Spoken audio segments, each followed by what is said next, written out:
Good morning students. आज class 9th का नया चैप्टर स्टार्ट कर रहे हैं, स्ट्रक्चर ऑफ एटम। और संभवतः आज क्लास 10th का भी एक नया चैप्टर स्टार्ट करेंगे आप लोगों का मैथमेटिक्स में और केमिस्ट्री का कार्बन कंपाउंड। तो एक दिन के अंदर हो सकता है आपके 3 चैप्टर स्टार्ट हो रहे हैं। तो पहला चैप्टर हम आपका स्टार्ट कर रहे हैं, स्ट्रक्चर ऑफ एटम। इसको देखिए, ये तीनों चैप्टर बेस है, इंपॉर्टेंट है। स्ट्रक्चर ऑफ एटम, अभी मैंने बताया था आप लोगों को एटम एंड मॉलिक्यूल्स, काफी इंपॉर्टेंट चैप्टर। उसी तरह से ये भी, अगर ये 2 चैप्टर आपके तैयार है तो क्लास 11th में कहीं से कोई प्रॉब्लम नहीं आएगी, क्योंकि ये बेस है, इसी के ऊपर सारा चैप्टर डिपेंड है। जब एटम की बात करते हैं तो कभी भी आप देखिए, एटम के अंदर प्रोटॉन होते हैं, पॉजिटिव चार्ज पार्टिकल्स, न्यूट्रॉन होते हैं जिसमें कोई चार्ज नहीं होता है, और इलेक्ट्रॉन डिफरेंट ऑर्बिट में चक्कर लगाते हैं। जैसे यहाँ वाले ऑर्बिट में 2 इलेक्ट्रॉन हो गया, एक की ऑर्बिट है, सेकंड जैसे 8 है। लेकिन ये कॉन्सेप्ट इतना जल्दी नहीं आया था। इस कॉन्सेप्ट तक पहुंचने के लिए कई एक्सपेरिमेंट हुए। ये यल है मान लीजिए, इस तरह ये एक्सपेरिमेंट 2-3 एक्सपेरिमेंट के बाद तब ये कॉन्सेप्ट आया। तो सबसे पहले बात करते हैं एटम्स की। एटम है क्या? जब चैप्टर आप एटम पढ़ रहे हैं तो एटम के बारे में आपको जानना चाहिए। एटम बम की बात नहीं कर रहे हैं, लेकिन एटम बम का कॉन्सेप्ट भी इसी से आता है। Atom is smallest particles of matter which cannot divisible by any physical or chemical method। किसी भी फिजिकल या केमिकल मेथड से हम इसको डिवाइड नहीं कर सकते हैं। मतलब किसी भी पार्ट को उठाइए, छोटा करते जाइए, छोटा करते जाइए, जो सबसे छोटा हो, अब उससे छोटा कुछ ना हो, वही एटम है। तो समझ लीजिए कि इतना छोटा कि आप नेकेड आई से तो पॉसिबल नहीं है, आप माइक्रोस्कोप से भी नहीं देख सकते। इसको देखने के लिए हमें इलेक्ट्रॉन माइक्रोस्कोप की रिक्वायरमेंट होती है, जो कि इसी सब के लिए बना ही होता है। तो atom is smallest particles, atom is smallest particles of matter. ये मैटर जो एक्यूपाई स्पेस करता है, जिसमें वेट होता है, मास होता है, उसकी बात हो रही है। आपका जो हाइट वाला मैटर है उसकी बात नहीं हो रही है, ठीक है। Atom is smallest particle of matter. It cannot be divided. It cannot be divided by physical or chemical method. By physical or chemical method. किसी भी फिजिकल या केमिकल मेथड से हम इनको डिवाइड नहीं कर सकते। लेकिन इसमें 3 कंपोनेंट होते हैं। It has 3 component, electron, proton and neutron. It has 3 component. It has 3 component. It has 3 component. Electron, proton and neutron. 3 component हैं। अब इनके बारे में बात करते हैं। इलेक्ट्रॉन, प्रोटॉन, न्यूट्रॉन, पहले इनके बारे में बता दें। डिस्कवरी, मास, चार्जेस, लोकेशन, फिर हम लोग बढ़ते हैं थॉमसन मॉडल। आज कोशिश रहेगी कि रदरफोर्ड मॉडल तक हो जाए, ठीक है। तो इलेक्ट्रॉन के बारे में पहले बात करते हैं। इलेक्ट्रॉन हमेशा जो है न्यूक्लियस के चारों तरफ रिवॉल्व होता है। ये भी एक्सपेरिमेंट से प्रूव हुआ, रदरफोर्ड के एक्सपेरिमेंट से। वो एक्सपेरिमेंट बताएंगे तो आपको ज्यादा क्लियर होगा। लेकिन ये जान लीजिए कि एक एटम का टोटल जो मास होता है, एक एटम का जो टोटल मास होता है उसके न्यूक्लियस पे डिपेंड होता है। और न्यूक्लियस इतना छोटा होता है कि अगर एक 2 किलोमीटर का रेडियस आप सर्कल खींचते हो, उसमें एक क्रिकेट का बॉल, मतलब ए रेशियो है। मतलब एक तरह से समझ लीजिए कि 18,000 रेज जब रदरफोर्ड ने छोड़ा, उसमें से एक रेस रिटर्न हुआ। मतलब सोचिए कि 18,000 टाइम्स ज्यादा लगभग, मतलब पूरा एटम है। न्यूक्लियस की साइज कितनी छोटी होगी उससे आप अंदाजा लगा सकते हैं। तो उतना छोटा, लेकिन टोटल मास उसी में सेंट्रलाइज है एटम का। मतलब मोस्ट कॉन्सेंट्रेटेड डेंस पार्ट, जिसको कोई भी रेस क्रॉस नहीं कर सकता। और न्यूक्लियस के चारों तरफ एक लार्ज एम्प्टी स्पेस है जिसमें इलेक्ट्रॉन चक्कर लगाते हैं, ठीक है। तो इलेक्ट्रॉन की बात करते हैं। तो पहले इलेक्ट्रॉन क्या है? Electron are negative charge particles. Electron are negative charge particles. ये नेगेटिव चार्ज पार्टिकल्स है, negative charge particles of atom. Atom के नेगेटिव चार्ज पार्टिकल्स। ये तो हो गया इनका चार्ज की नेचर क्या है, चार्ज क्या है इनका, electron are negative charge particles of atom, charge है इनका जो है 1.6 इंटू 10 पावर माइनस 19 कूलम। ठीक है। सेकेंड पॉइंट इसमें हम लोग ले सकते हैं कि जो इनका लोकेशन है, ये इलेक्ट्रॉन चारों तरफ न्यूक्लियस के एक फिक्स ऑर्बिट में मूव करते हैं। तो क्या हो जाएगा, electron revolve around the nucleus,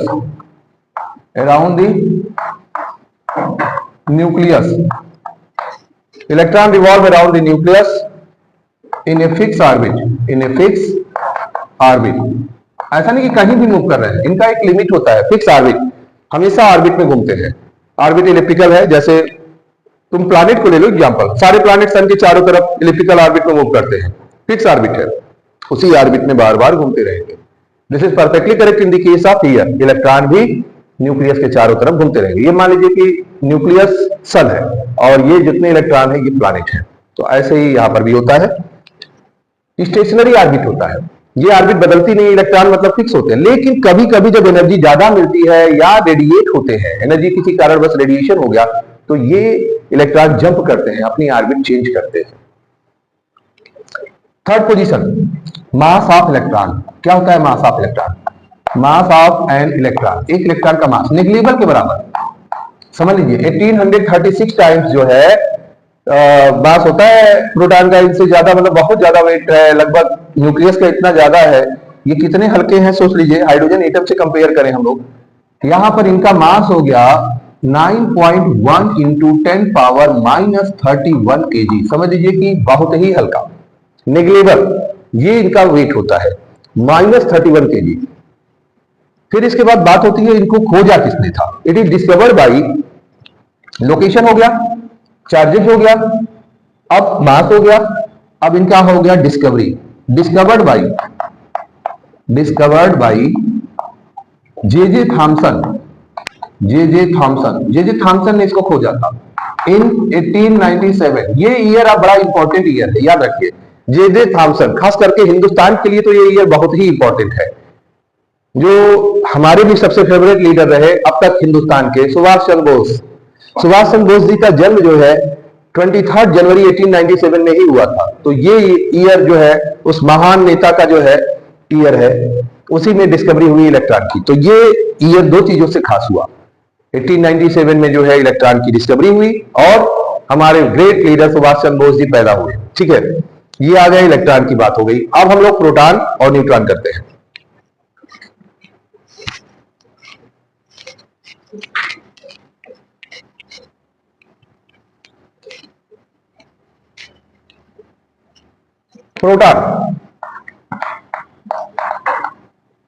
proton क्या है, proton are positive charge particles, proton are positive charge particles.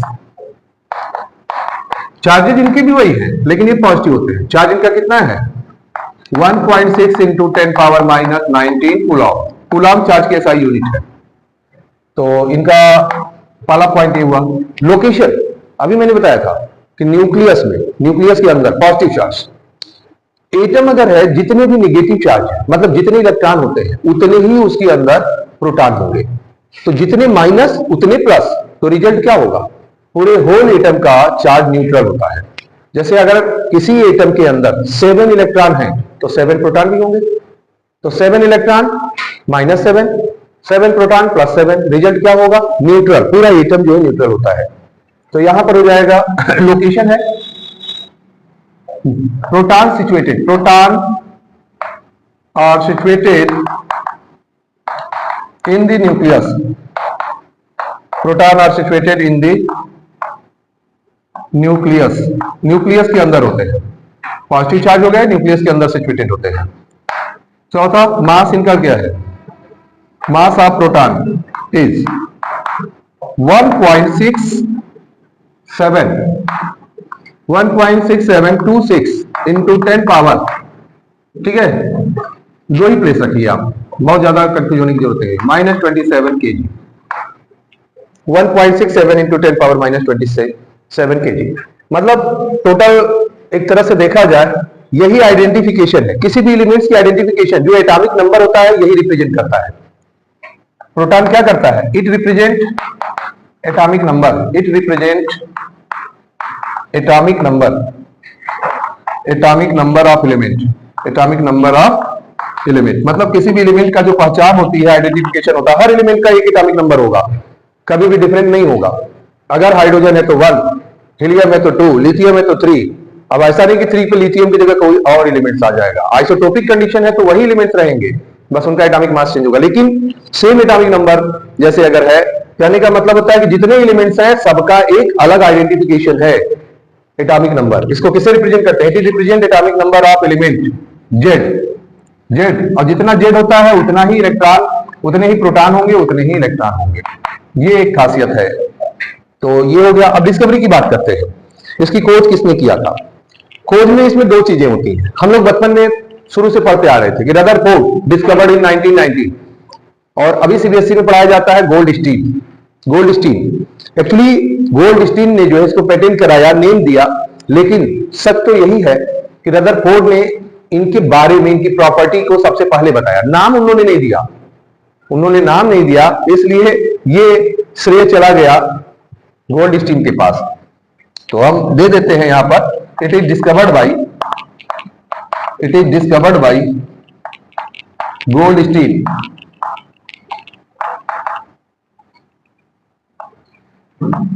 Goldstein and describe, इनका नाम जरूर डालेंगे, and describe, describe by Rutherford, Rutherford in 1919, 1919 में गोल्ड इन्होंने डिस्क्राइब किया था। मेन इन्हीं का सारा श्रेय था, रदरफोर्ड का। अभी इत्तेफाक कहिए या जो भी कहिए, गोल्डस्टीन को मिल गया इसका, नहीं तो रदरफोर्ड ने ढेर सारे एक्सपेरिमेंट किए थे। जब भी एटम की बात आती है रदरफोर्ड की, उसमें सबसे ज्यादा जो एक्सपेरिमेंट है, रदरफोर्ड ने काफी कुछ बेस तैयार किया। बाद में उसको इंप्रूव करना या नए कॉन्सेप्ट देना तो इजी होता है, लेकिन पहले बार एक्सपेरिमेंटल प्रूफ किसी ने किया था तो रदरफोर्ड ने। अभी चर्चा करेंगे उनकी। हाँ, प्रोटॉन पढ़ा लें, प्रोटॉन के बाद न्यूट्रॉन, न्यूट्रॉन के बाद थॉमसन मॉडल, फिर रदरफोर्ड मॉडल आएंगे। तो ये हो गया आपका प्रोटॉन। अब प्रोटॉन के बाद न्यूट्रॉन करेंगे।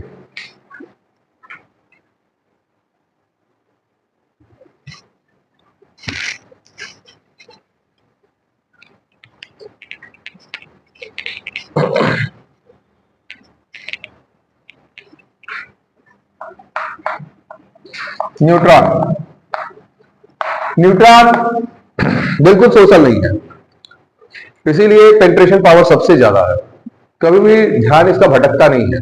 आप पढ़ रहे हो, बगल में फोन आ गया, चैटिंग कर रहे हो, मोबाइल देख रहे हो, ध्यान है उधर मम्मी क्या बात कर रही हैं, तो आपका डाइवर्ट हो रहा है, तभी आपका कंसंट्रेशन नहीं हो रहा है, तो रिजल्ट इंपैक्ट होगा ना। इसी तरह से यहाँ इलेक्ट्रॉन प्रोटॉन डिफ्लेक्टेड होते हैं, इसलिए पेंट्रेशन पावर उनकी उतनी नहीं है। लेकिन न्यूट्रॉन डिफ्लेक्ट नहीं होता किसी मैग्नेटिक फील्ड पे, क्योंकि कोई चार्जेज ही नहीं है, न प्रोटॉन की तरह पॉजिटिव चार्ज, न इलेक्ट्रॉन की तरह नेगेटिव चार्ज। तो लिखोगे neutron are, neutron, neutrons are neutral, chargeless, chargeless, कोई चार्ज नहीं है। सेकेंड, मास, मास है इनका 1.675 इंटू 10 पावर -27 kg। थोड़ा सा मास इनका न्यूट्रॉन का स्लाइटली ज्यादा होता है प्रोटॉन से। न्यूट्रल है तो सिंपल सी चीज है, पेंट्रेशन पावर बहुत अधिक होगा। और सिचुएटेड कहां होते हैं? Situated in nucleus, situated in nucleus, nucleus के अंदर सिचुएटेड होते हैं। प्रोटॉन और न्यूट्रॉन इन दोनों को जोड़कर ही एटॉमिक मास बनता है। तो अभी एटॉमिक नंबर, एटॉमिक मास बताएंगे आपको। सिचुएटेड इन न्यूक्लियस, ये लोकेशन हो गया। Discovered by, it is discovered by James Chadwick, James Chadwick in 1932, 1932 में इसकी खोज हुई। तो ये हो गया न्यूट्रॉन। अब थॉमसन मॉडल का बता रहे हैं कुछ पॉइंट। सबसे पहला जे थॉमसन ने खोज किया था, तो थॉमसन ने एक मॉडल दिया, इलेक्ट्रॉन की खोज की, काफी कुछ इन्होंने किया था। तो इतना इनके पास आइडिया हो गया था कि इन्होंने एक कॉन्सेप्ट दिया, लेकिन उस कॉन्सेप्ट में एक्सपेरिमेंटल प्रूव नहीं किया। तो इन्होंने एक मॉडल दिया, J Thomson model, Thomson model of atom. Atom के बारे में इन्होंने एक कॉन्सेप्ट दिया। एटम कैसा है? Atoms are just like as watermelon, watermelon की तरह है। एंड सीड्स आर, जैसे वाटरमेलन में सीड्स स्कैटर होते हैं, वैसे इसके अंदर जो है निगेटिव पॉजिटिव चार्ज इलेक्ट्रॉन और प्रोटॉन स्कैटर्स है। तो atoms are like as watermelons, जैसे seeds are scatters, seeds are scatters just like electron are distributed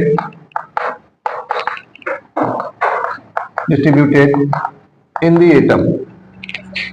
atom में इलेक्ट्रॉन डिस्ट्रीब्यूटेड है। दूसरा इन्होंने दिया, जितने भी पॉजिटिव चार्ज, सेंटर में पॉजिटिव चार्ज होते हैं, इन्होंने क्या दिया?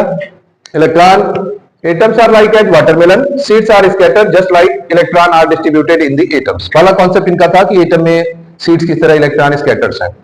दूसरा, positive charge situated in the centre, positive charge particles, positive charge particles are situated in the center of atom, center of atom। और तीसरा कॉन्सेप्ट इनका था कि number of positive and negative charge particles are equal, number of positive and negative charge particles, number of positive and negative charge particles are equal, so whole atom show neutral charge, so whole atom show neutral charge, मतलब जितने plus हैं उतने minus हैं, +5 -5 क्या होगा? 0। तो ये जो है न्यूट्रल चार्ज शो करता है। तो ये इनका सिंपल सा कॉन्सेप्ट था। इसमें लिमिटेशन क्या था कि इन्होंने इस मॉडल में कोई भी एक्सपेरिमेंटल प्रूव नहीं किया। मतलब एक तरह से देखा जाए तो इन्होंने जो है नंबर ऑफ ऑर्बिट, इलेक्ट्रॉन और ये सारी चीजें, कैरेक्टरिस्टिक्स ऑफ एटम, बहुत सारी चीजें एक्सप्लेन नहीं किया। तो ये इनके लिमिटेशन हो जाएंगे। लिमिटेशन में क्या था इनका? लिमिटेशन आज यहां पे कराएंगे, कल आपको जो है रदरफोर्ड मेन मॉडल पे आएंगे। आज इंट्रोडक्शन हो गया है। लिमिटेशन में क्या था इनका? लिमिटेशन मतलब कमियां। लिमिटेशन का मतलब हो गया, पहला लिमिटेशन है he could not explain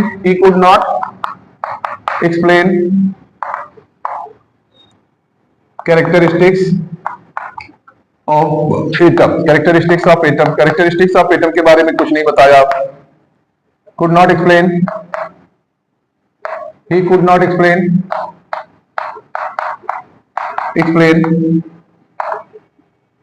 about number of orbit and electron, कभी भी इलेक्ट्रॉन और ऑर्बिट के बारे में इन्होंने नहीं बताया। और सबसे बड़ी जो डिमेरिट थी, एक्सपेरिमेंटल प्रूव नहीं किया। And could not any experiment, he could not give any experiment, इस पे कोई भी एक्सपेरिमेंट नहीं दिया। तो ये इनका डिमेरिट था। इसी को पूरा एक्सपेरिमेंटल प्रूफ करते हैं रदरफोर्ड। तो अब मेन मॉडल आएगा रदरफोर्ड का, तो वो हम कराएंगे। अब वो मेन मॉडल आपका कल कराएंगे, रदरफोर्ड का मॉडल और डिमेरिट, ये दोनों कॉन्सेप्ट कल होगा। और एटॉमिक नंबर, साथ में एटॉमिक मास, फिर रदरफोर्ड उनको करेक्ट करेंगे। तो इस चैप्टर में 4 या 5 सेशन होगा। तो आज आप इतना प्रैक्टिस करिए। Okay, good day.